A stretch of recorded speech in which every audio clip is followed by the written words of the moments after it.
جو بھی ایمان لانے کے بعد نیک اعمال کرے، چاہے مرد ہو چاہے عورت ہو مومن، فَلَنُحْيِيَنَّهُ حَيَاتًا طَيِّبَةً، ہم اسے پاکیزہ زندگی عطا فرمائیں گے، اسے اعزازات سے نوازا جائے گا، حیات طیبہ ملے گی۔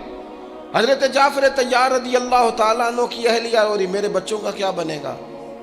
والد چلا گیا، بڑے مسائل ہوتے ہیں زندگی میں، ہم نے دیکھا ہے والد کے جانے کے بعد کس طرح کی آزمائشوں سے لوگوں کو گزرنا پڑتا ہے۔ شروع میں لوگ آ کے کہتے ہیں ہم تمہارے ساتھ ہیں، پھر لوگ کہتے ہیں کوئی ایسا تو نہیں نا ابا چلا گیا، بڑا کچھ دے کے گیا ہوگا، اور پھر یہ نکمے کیوں ہیں، یہ کام کیوں نہیں کرتے؟ پھر وہی لہجے تھوڑے ہی عرصے کے بعد تبدیل ہو جاتے ہیں، انداز بدل جاتا ہے۔ لیکن جناب جعفر طیار کی اہلیہ جب رو رہی تھیں، آنسو بہا رہی تھیں، تو میرے محبوب نے بھی ایک وعدہ کیا۔ حضور نے کہا اگر ان کے باپ نے دین کے ساتھ نیکی کی ہے، خدمات پیش کی ہیں، تو پھر اسلام کسی کا حق تھوڑی رکھتا ہے۔ نبی کریم صلی اللہ تعالیٰ علیہ وآلہ وسلم نے فرمایا تو پریشان نہ ہو، انا ولیہم فی الدنیا والآخرہ، فرمایا میں دنیا میں بھی ان کا وارث بنوں گا، میں قیامت میں بھی ان کا وارث بنوں گا، میں والی ہوں، میں سرپرست ہوں ان کا، دنیا اور آخرت میں۔ میرے دوستو، اپنے مزاجوں میں تھوڑا سا نا پلٹ کے دیکھا جائے، محسنین پر غور کیا جائے، کتنے لوگ تھے انہوں نے ہمیں سہارا دیا، کتنے لوگ تھے زندگی کے موڑ پر کس طرح کر کے انہوں نے ہمارے ساتھ شفقتیں کی۔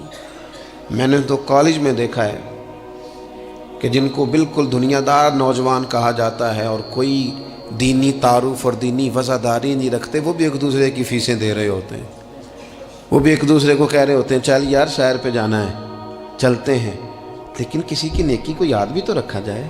حالات بدلتے ہی عنوان بھی بدل جائے، تھوڑی سی تبدیلی آتے ہی انسان کا مزاج بھی بدل جائے۔ یہ احسان مندی کا نہ ہونا، اور اگر کبھی ہونا بھی تو وہ جذباتی قسم کی، جیسا میں نے کہا کہ ایک دو احسان کسی نے کیا وہ تو یاد رکھ لیا گیا۔ دوسری شادی کرنا بالکل جائز ہے، کوئی اس میں دو رائے نہیں، اگر کوئی حق ادا کر سکتا تو کرے، لیکن نبی پاک علیہ السلام نے سیدہ خدیجہ الکبریٰ کی موجودگی میں دوسرا نکاح نہیں کیا۔ اعلیٰ حضرت بریلوی رحمۃ اللہ علیہ حج کے لیے تشریف لے گئے تو وہاں جتنے علماء اس وقت موجود تھے وہ سارے آ کے بیٹھ گئے، حضور ہمیں حدیث پاک پڑھا دیں، ہمیں تفسیر کے اسباق پڑھا دیں، ہم شاگرد بننا چاہتے ہیں، اسناد لے رہے ہیں۔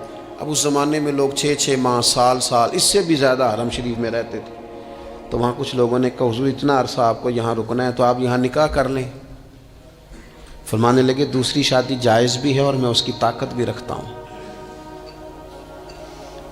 لیکن اعلیٰ حضرت فرمانے لگے میری اہلیہ نے نا تکلیفوں میں میرا ساتھ دیا ہے، میں اسے وقت نہیں دے پایا، دین کے کام میں لگا رہا، لیکن اس خاتون نے بڑی نیک نامی کے ساتھ میرے ساتھ زندگی بتائی ہے۔ یہ اعلیٰ حضرت کے لفظ ہے۔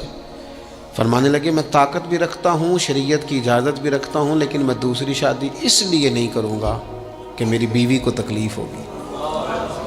لیکن یہاں جناب حالات بدلے نہیں تو عنوان بدلا نہیں۔ میں نے کہا ہے کہ ناجائز نہیں کہہ رہا میں اس کو کسی مقام پر بھی، لیکن کچھ چیزیں ایسی ہیں جس کو آگے بڑھ کر ہم سیرت اور سوانے سے لے سکتے ہیں۔ سیدہ خدیجہ الکبریٰ رضی اللہ تعالیٰ عنہ نے حضور سید عالم علیہ السلام کے ساتھ وہ وقت گزارا تھا جو اسلام پر غربت کا وقت تھا، جو کفار کی اذیتیں برداشت کرنے کا وقت تھا، جس وقت معاذ اللہ کمر مبارک پر اونٹ کی اوجڑیاں رکھی جاتی تھی، راستے میں کانٹے بچھائے جاتے تھے، پتھر برسائے جاتے تھے۔ اس موقع پر سیدہ پاک حضور کی بارگاہ عالی مرتبت میں رہی۔ حضور کی ہر زوجہ کی کیا شان ہے، اور پھر سیدہ عائشہ صدیقہ جو محبوبہ ہیں محبوب خدا کی، کیا عظمتیں ہیں، پر سیدہ خدیجہ الکبریٰ کا انفرادی انداز ہے۔ حضرت عائشہ صدیقہ کہتی تھی میں نے اس خاتون پر ہمیشہ رشک کیا، بڑے سارے لوگ آتے تھے حضور سے ملنے، لیکن دروازے پر ایک خاتون بولی، جناب حالہ بنت خولد، دروازے پر خاتون بولی، اجازت مانگی السلام علیکم کے بعد میں آ جاؤں؟ تو سیدہ عائشہ صدیقہ فرماتی ہے محبوب نے جھٹ سے چہرہ مبارک اٹھایا، فرمایا یہ تو حالہ کی آواز ہے، یہ تو خدیجہ کی بہن ہے۔